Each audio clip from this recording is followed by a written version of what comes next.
Hey everybody, how's it going? This is Alberto here with part 2 of fighting with an expandable baton.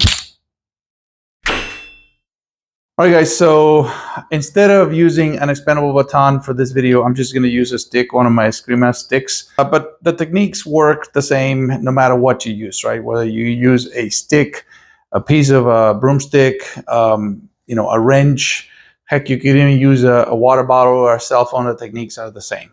What will change is what I want to talk about in this video as your measure. One of the very important concepts of fighting with a stick or a baton is that you have to know how far is too far or how close is too close, right?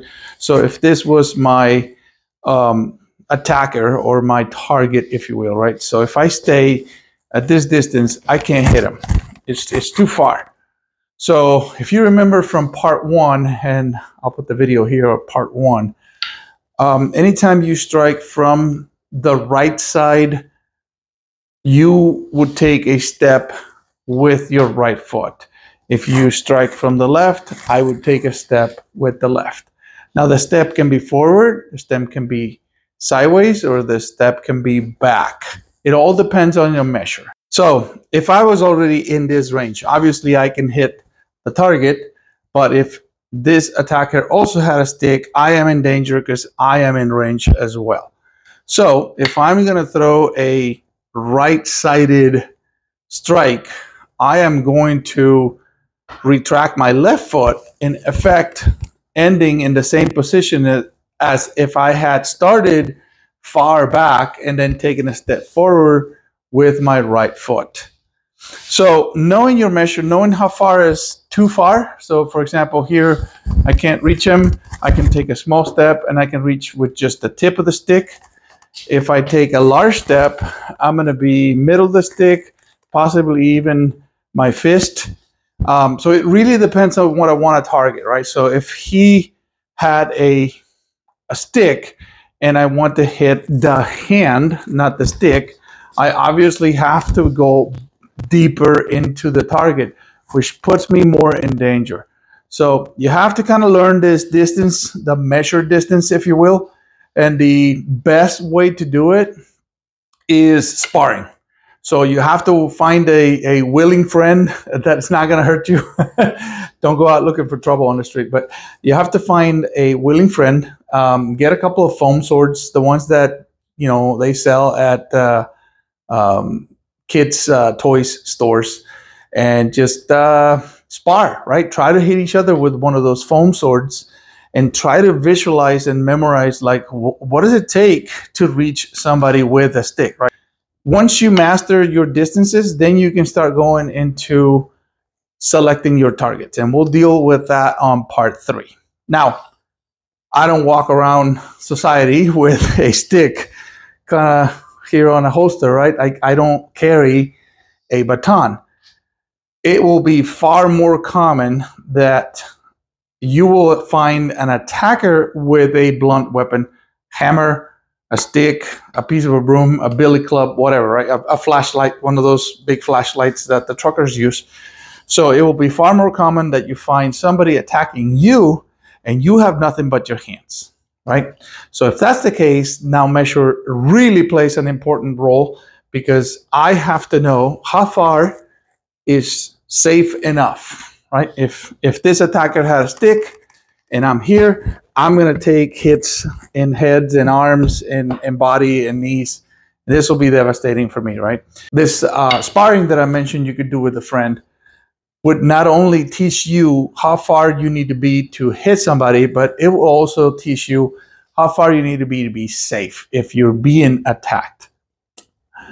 Here's one of my fights. I actually had a session of sparring with a buddy of mine.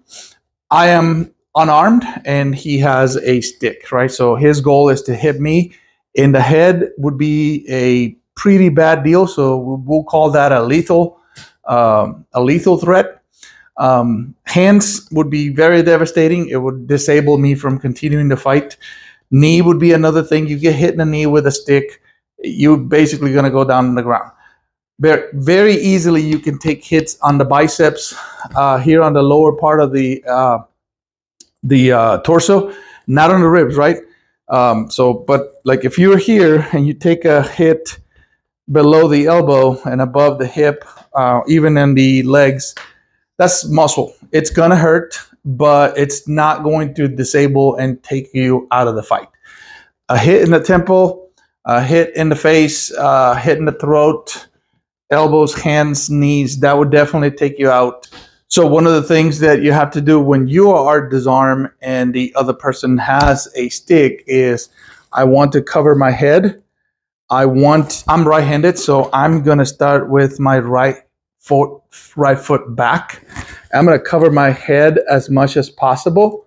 And I want to look for that opportunity where he already swung and missed, and I have to close the distance. I have to go grab the stick, grab the body, throw on the ground. Now that stick doesn't play into the attack anymore. Right now we're basically just wrestling or throwing punches or doing other things. If you hit me in muscles, keep going. And I'm gonna keep going.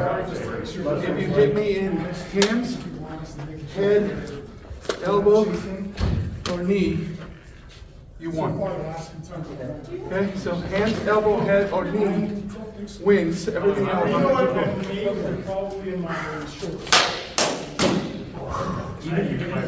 Oh, it's just tired. Thrust fake to the head. Good. But that's where all your You got that one.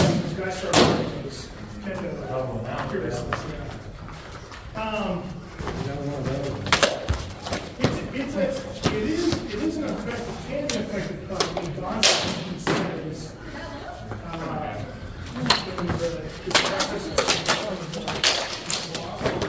when he talks about, if you perform the cut and you, hinges inside the jacket to try to get out. My friend over here smacked me in the same spot twice.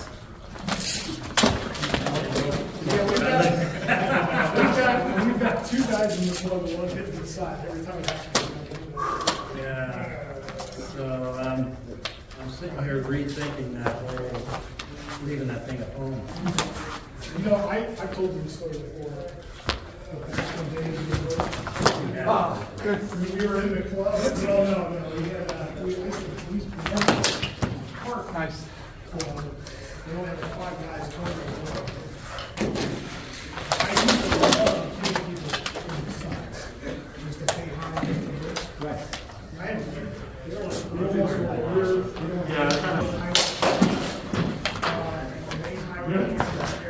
that was it. But what's happening? So small. But it's just, it's one more. People, we're starting to see there are a few guys in our company now. That's nothing. They're out high. They're always looking to hit. As soon as you go low,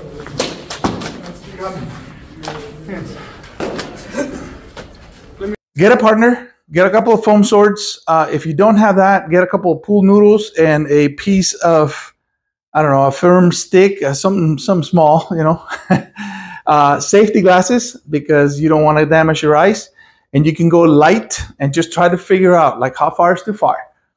There are classes in certain locations that I've seen where they teach this.